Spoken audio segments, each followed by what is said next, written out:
How to DM on Spotify. Hi everyone, I'm here to assist you today without any delay. Let's jump right in. First, open Spotify on your device. Make sure you're logged into your Spotify account. Then, click on your profile at the top left corner of your screen. After you've clicked on your profile, in here you will find this kind of screen.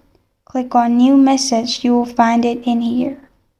After you click on New Message, you will find all the people you're connected to in Spotify. Now click on the profile, which will lead you to this page. In here, you can simply write a message. And this is how to DM on Spotify. Thank you for joining me today. If this video helps you out, please leave a like and subscribe for more. Got a question or want to suggest a topic? Comment below. Thank you for watching.